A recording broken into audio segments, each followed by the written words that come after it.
We'll continue the series and we'll start discussing on how to go and actually start hunting. Right from the last few videos, I think 3 videos, we were on a track where we were trying to learn the theory as fast as possible. So we went through the entire theoretical aspect of what is threat hunting, good and bad hypothesis, life cycle characteristics of a good hypothesis, the biases in threat hunting, the frameworks that you can use, and a lot more, right? So I think we are at a stage right now where we can actually start practicing it so that we understand it a bit better and also get the hands-on experience of it. So for today's video, we'll start hunting by setting up the necessary tools, devising a hypothesis, going through that entire threat hunting life cycle, and possibly conduct a few hunts to understand how the output is, and what is the scope of it, how do you scope a report, and things like that. We'll try to cover most of it, but if it overflows, I'll try to break it up into 2 videos. But let's try to finish it in one. Let's get started. If you want to start hunting or start practicing hunts, what you really need is a lab, right? A proper threat detection lab or a simple threat detection lab would suffice. So if I had to just say what do you actually need is, uh, you need a data source, or instead of that you can also have a static data set, right? A data set that's not growing, that is a fixed amount of data. Apart from this, what you need is a mechanism to basically search this data and compute or do compute analytics, right? This is the basic need of building any or doing any threat hunting, right? So for example, now there would be a lot of arguments around, we need this tool or that tool, but in essence, it's not like that. You just need these two, right? If you have a data source that is properly normalized, stored, i- retrieved, um, basically it should be retrievable, that should be enough. And you need a mechanism. Basically it could be anything that allows you to run queries, analytics. Nowadays there are MCP servers, right? So even, you if you have MCP servers that you can connect to, um, your data source and ask questions in natural language, anything that allows you to basically ask questions and get response to it, right? Now if I had to just exemplify this, you can think of it as, a data set could be JSON, CSV, TSV, um, or XML, anything could EVTX, right? All of this is kind of a data set format that in which you can get a data, and possibly you can query over them via just use of very simple things such as Python, right? Or for my preference, I try to use Jupyter notebooks. I like notebooks, so Jupyter notebooks are good. You can use them. There's a new kind of a notebook that has come into the picture called Marimo. You can use Marimo as well. um, it's interesting how Marimo has solved some of the few problems in Jupyter notebooks. A good project for you to take a look. If you combine this with some good Python knowledge and libraries such as pandas, or polars, you would have ability to perform recurring activity over large amount of data set that is passed into a Python native format, right? Such as data frames. So Python is a good way to actually query your data. If you talk about another example, it could be SIEM, um, and then you have querying ability over SIEM. So a SIEM could be, for example, it could be Splunk, Elasticsearch. You have a lot of other, Palo Alto, XM. You can also use a data source such as, or data lake such as Cribble. Um, and so on and so forth. I think there are a lot other SIMs available in the market. And then you can use their native querying language such as SPL, ESQL, um, or whatever query language, right? Query languages that each of these platform supports can be used to query data, right? So if I had to just say, SIM is a direct way. You just need SIM with data, right? So, but what I'm assuming is that your SIM is having ingestion of data, right? Data is ingested. So data is ingested, SIM, and then you have querying from SIM to support your thread hunting, right? Another example could be a data lakes such as you might have Snowflake, you might have Datadog. Datadog also has a SIM offering, but you can use Databricks. Um, what else?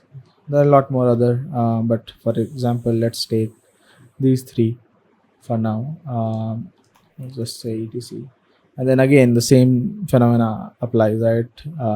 I'm assuming that data is ingested and is queryable, and then you have their native querying language for most of the cases. This could be SQL here.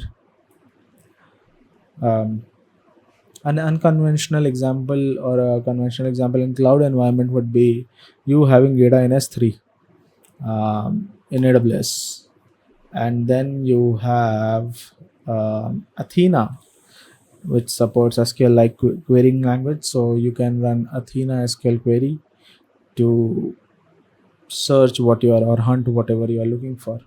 Um, what else? This is a typical. So these are the examples, but typically what I wanted to explain and make you understand is you don't need fancy tools. People would say, "I know I need an EDR." So what is an EDR? EDR is basically high quality data in threat hunting landscape, right? It's high quality, context rich, context rich data that which is then again fed into a um, this is fed into your um, data lake which is provided by the vendor. So if I had to just say, for Falcon, CrowdStrike Falcon uh, is based out on their own data repository, which was Humio, which got acquired. So now they offer Falcon extended data lake, which is their, or they like to call it NGSIM, next generation SIEM, which is the base platform where your Falcon data is stored. And if you now access CrowdStrike Falcon today, you'll get access to NGSIM where the data is present and you'll be able to query it. So essentially, what is an CrowdStrike Falcon EDR platform? It's an NGSIM. Um, Similarly, there is Sentinel One. There is Elastic EDR, right? Elastic Defend. Elastic Defend is again Elastic Search platform where high fidelity EDR endpoint telemetry is ingested. So you don't really need a EDR. You need telemetry, right? And that is the essence of this explanation. Once you have this in some format, you will have to decide what and how do you want to hunt. Now, for this lab, what I have here is, if you would have gone through my other videos, you would have realized explained, or I did a series of video on how to set up your own threat detection lab, right? You don't need to follow the entire lab series, but what you can do is just follow the video. I link that video on top, and you should get a notification here. But you need to check the video where we are trying to set up Splunk. So let me see if I can go to my YouTube channel and show you which video I'm talking about. Um,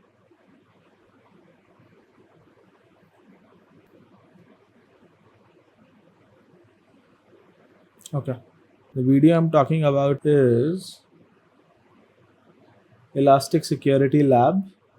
You follow either this one or you follow Learn Logging and Set Up Docker Splunk Sysmon Splunk Universal Forwarder.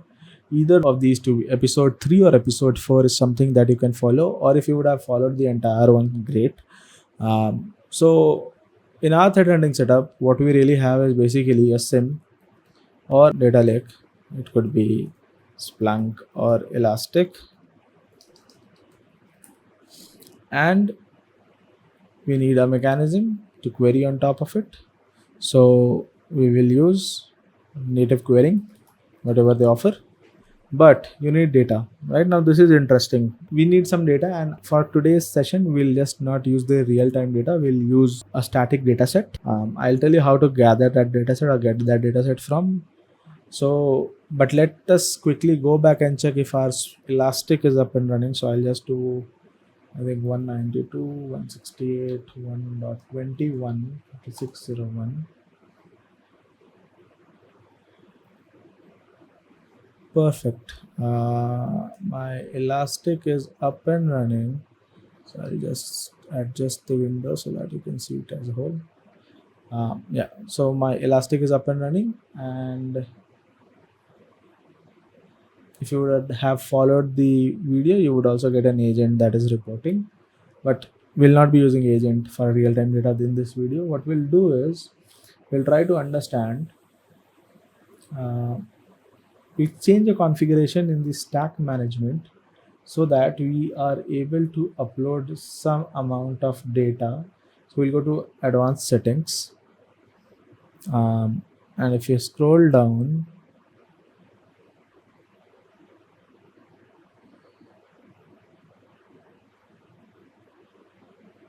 you see maximum file upload size is set to 100 MB. Maximum is 1 GB. Let us just do 1 GB. Now what we can do is we can directly upload a 1 GB file in Elastic and store it in an index to query it, right? That is awesome because you don't need to set up data pipelines, you don't need to set up custom ingestion, you don't need to set up anything. You just have the data, right? So what we'll do is now we'll go to the actual data that we want to ingest and try to ingest it. So for this exercise, I have pre-made dataset. What I'll do is I'll also open Elastic here. I just happened to close my browser. So I'll just load Elastic first. And the pre-made dataset that I'll be using is actually, it's not created by me. We will be using modder datasets. These are part of OTRF security datasets that are provided for security testing or any other research project that you might want to do. Yeah, these are the authors, and they have done the good job of providing us these datasets. So what I'll do is I'll probably just click on datasets, and we'll go to compound apt29. We'll just say day 1, and we have apt29 eval day1 manual.zip. This is by a 4-year-old dataset, so the timestamps would be of 4 years back. That would be 2020. But the attack techniques and everything that is captured should still be relevant, and moreover, we are just trying to get our hand dirty by practicing on this dataset. So doesn't matter, we just need a dataset with something going on so that we can actually understand how to hunt. In later videos, what we'll try to do is basically set up a real-time lab. So for example, when we perform some activity, we'll have real-time logs for it, and so we'll be able to simulate or emulate and then hunt on top of the data collected. Or we can also think of it like a dynamic detonation of a sample that we don't know about, and study the logs to identify detection opportunities and hunting opportunities, right? So for this, what you need to do is basically download this file. If you click on this, you will get a file of 367 MB. And once you have that data, what you can do is basically extract it. After extracting, you will get a JSON file, right? This is the JSON file that we actually want. So coming back, what we'll try to do is go back to Elastic, and then there is an option upload a file. If you don't see this option, just click on home, and this will bring this page up, and you will still see an option upload a file. Click on this, select and drag and drop whatever you want to do. I'll just drag and drop this file here, and it will try to analyze the file structure. As you can see, it was JSON, so JSON is easily parsable, right? Fields are defined, comma separated, key pair value, so easily parsed. 1000 lines are listed here. As you can understand from these 1000 lines, these are how do I show you? This should be sysmon, and yeah, Microsoft Windows sysmon, right? This is sysmon data. So this should be super rich data set for you to hunt, equivalent to any ED or telemetry that you might collect. So the time format is already defined. What it detected is all mentioned here, and these are the fields that are present, right, on the data. So total of 146 fields were something that it was able to detect. You click on import now, and we'll just say apt29 eval. Already exist. I have just imported it once, so I will just remove once, and you click on import, and it will start importing, right? This is how it starts importing.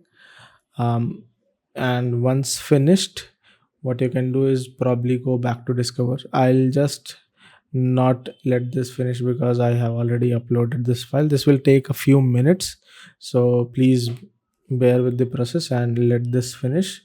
For the sake of this video, what I've done is I've already completed this process. So I'll just duplicate my tab, close this one, and go back to analytics and discover. Okay. Now what you see is basically there is data in the logs, but as I mentioned, we have apt29 eval dataset already loaded. And while I was showing you that this data is from 2020, so what we need to do is I'll just randomly say 10 years of data, just because the data is so small for Elastic to quickly load. I'll just say 10 years, and it should load the data, right? It has 195k amount of records, 196k amount of records approx, and these are all sysmon data, so event ID is something that we'll use to filter down. Take a pause and see that you have this much of setup done. You have a working SIEM that is not crashing, is large enough to handle this amount of data, and you have this data set ingested. Now once you have this ingested, you have everything that you need to start hunting, right? So what we'll do is, as you can see, there are some Windows events as well, but we'll skip that. What we'll do is we'll just open sysmon event IDs, and if you scroll down,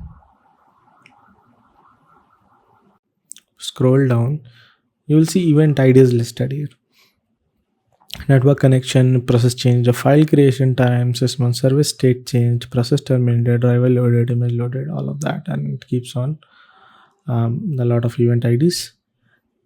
So basically, now the question would come to your head is, okay, this is the data set that I generally have, or data that I generally have in real time as part of my day-to-day work as well via EDR. How do I know what to hunt for? Right now, this is a very important question, that how do you know what to hunt for, right? So most of the time, people would take, as we discussed, there are two types of approach, right? People can take a structured approach or an unstructured approach. Now, an unstructured approach is something that is interesting, right? Because now we have not decided what to hunt for, but we still want to hunt, right? We have the data, so why not figure out something bad from it, or see if there's something bad or suspicious going on. So, if I had to just say, hypothesis definition, for me, it is I will take an unstructured route. But for even for unstructured hunting route, what you need to define is the scope of the data set, right? Scope of the data. Another thing that you need to define is basically the domain of the data in which you will be hunting. So our domain is basically endpoint, right? So what we are doing is basically endpoint or sysmon dataset. But what is the scope in which in under sysmon where we will be baselining the data to identify what is suspicious or bad? That could be the type of event on which you will be performing this. For example, it could be process, it could be network, it could be file, it could be DNS, it could be anything, right? But you need to define a domain. So what we'll try to do is basically understand. Let's take an example of process, right? This is process rich data. Let us see if we can hunt to figure out if there are any bad processes that are that could be seen in the environment, right? So we'll baseline. How we'll baseline is basically we need to identify the field value on which you want to hunt. If you just do, and we are dealing with process data, right? So we come back to the sheet and we are try to identify which event IDs for the process, and you will realize that it's event ID 1 process creation. So what we'll do is we'll just filter the data by event ID is 1,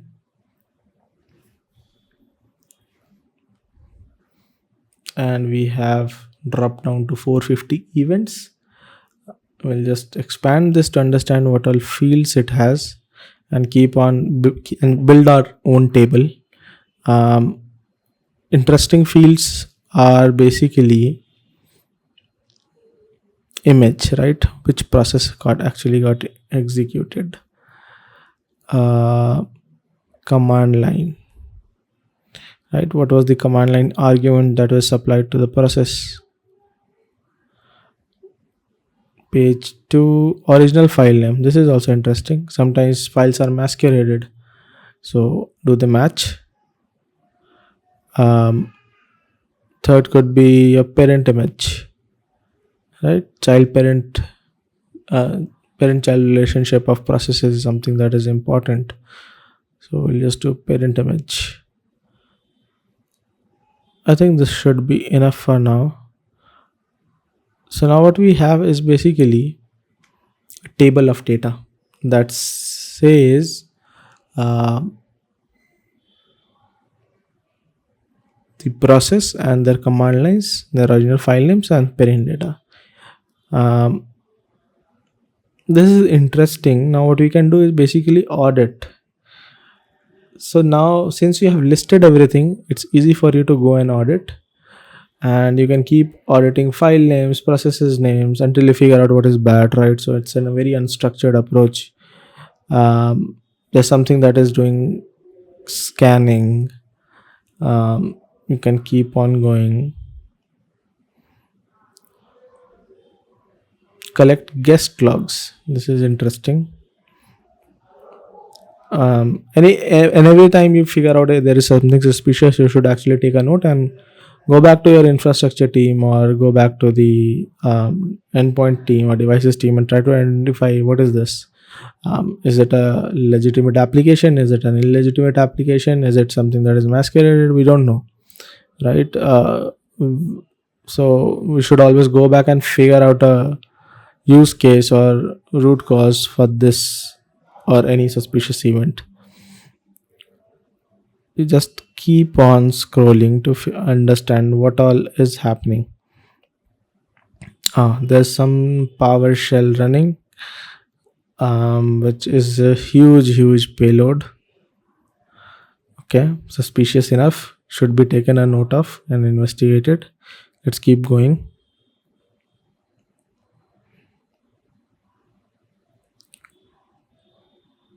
Google update. Okay, keep going.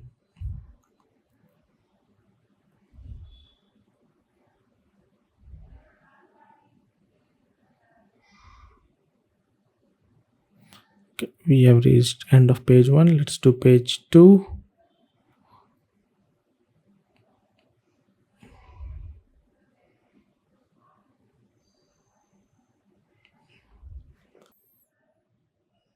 Okay, we can keep going on. But now what I want to show you is we observed a few events.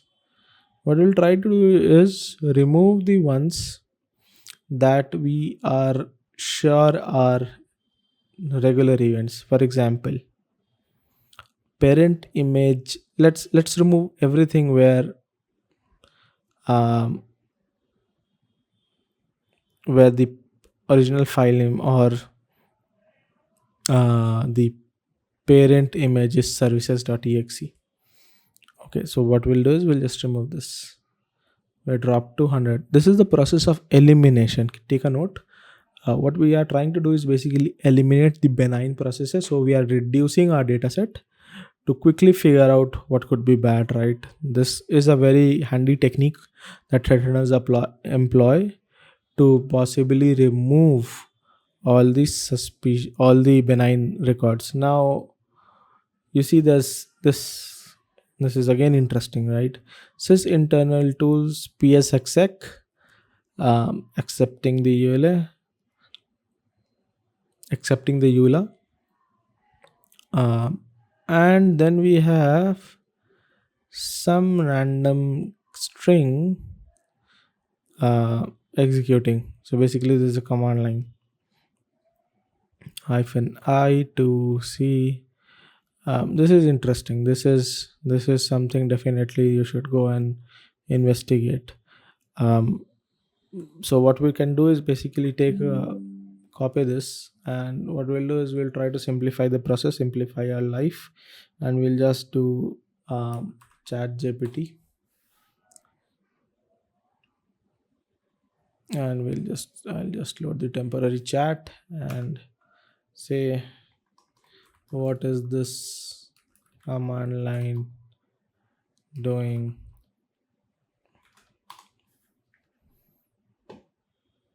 Psexec, a powerful tool.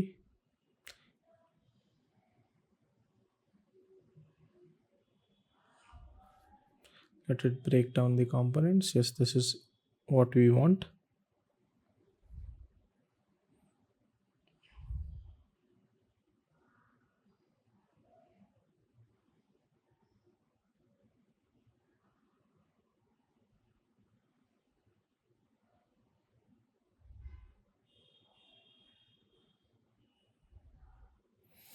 Cool. This is actually doing a remote code execution to get the Python up and running. And this is interesting because it's passing the password, it's passing the domain name, it's passing the username, computer name. So this is actually interesting, and you have flags for insecure plain text credentials. So this could be a great find, and what you should do is probably investigate and raise an IR case if it seems to be a malicious command, right? If it turns out to be malicious after confirming with the user, right? Similarly, you'll figure out more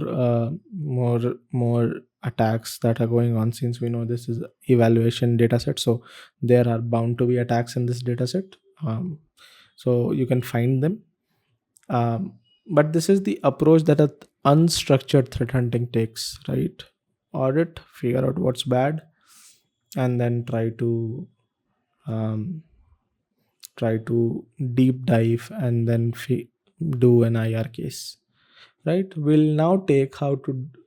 we'll now see how to do a structured threat hunt, which is most popular and hypothesis driven and everything, right? So we'll just switch back, we'll remove our filters.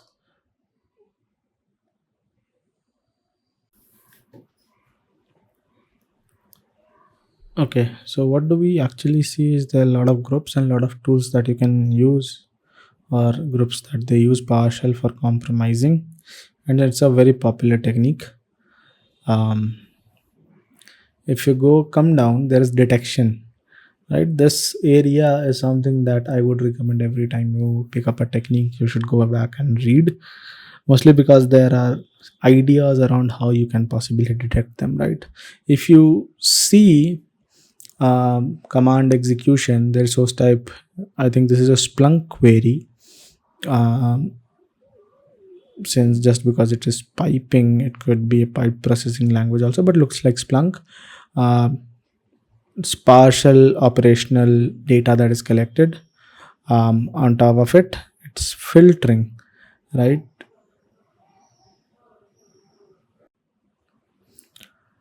Similarly, you have the second analytic, again sysmon data, event code 7, let image loaded.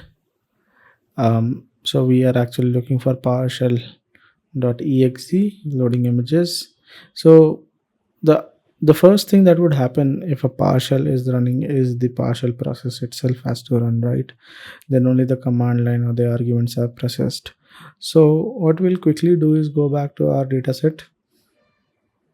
We will leave the table as it is and start writing queries. So what we're looking for is basically we're looking for original file name to be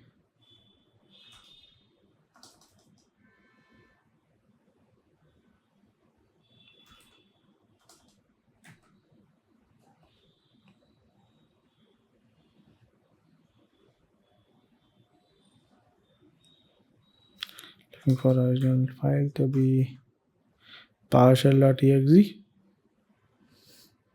We'll just update it, and we have just 25 entries. We will remove where the command lines are not present, because those are not the full records where you will have most of the context. 12 entries. Now these 12 entries are something that is interesting, right?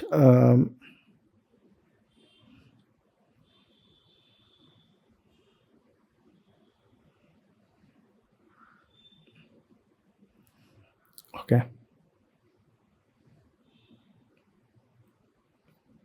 Oh, even this is interesting, but let us see the first one. As you can understand, there is a huge command line argument, and this is suspicious in nature, and that is why this should be the first result that you should be flagging in or conducting an IR on top of it. Start process. PowerShell used to start a process host ui.exe. CMD opening PowerShell opening, uh, start doing a start process with run as, the entire behavior itself seems something off, right? Why would somebody do PowerShell from a CMD and then do a start process? You could also do a start process from CMD, right? Basically, not the commandlet would work, but you can run the binary, right? Something is off here. When possibly deep dive, uh, I'll give you a tip. Whenever you see no logo, no profile, uh, or you see -nop hidden, all of these flags are suspicious in nature in PowerShell. The moment you see them, you should flag them and possibly investigate to understand the use case behind it, right? Um, Non-I stands for non-interactive, bypass the policy. Hidden stands for hidden window. All of these are suspicious, right? Um, and this is, so we'll just investigate the first one as well, since we are here itself. There is an argument. um, PowerShell can accept argument in a base 64 string, right? So since we are not able to treat this string directly and there is an equal to at the end, I am suspecting this is a base 64. I'll just copy this, go to cyber chef,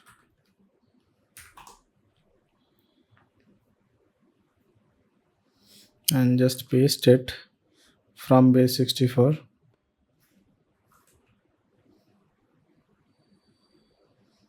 Okay, so what we have done is from base 64 and removing null bytes, we have this.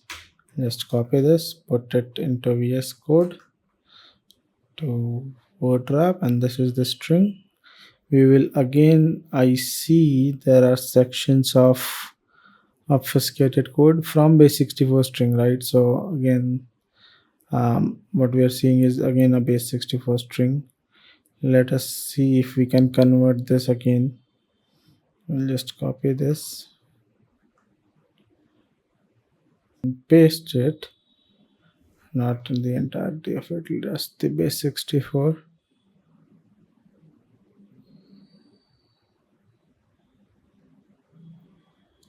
Just there to there.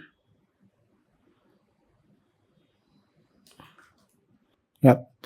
Now this gibberish values, because this is not an actual text string. If you see the command line, it says compression gzip stream. So it's a gzip file that we can copy and paste and create a gzip file, and that will be decompressed. So basically there's a loader, right? There's a downloader that is working for second stage payload. Yeah, so this is suspicious, this is malicious in nature, and you should probably investigate. And this is how you hunt. When you have a strategy in place, you have a defined tactic technique, you have a defined objective.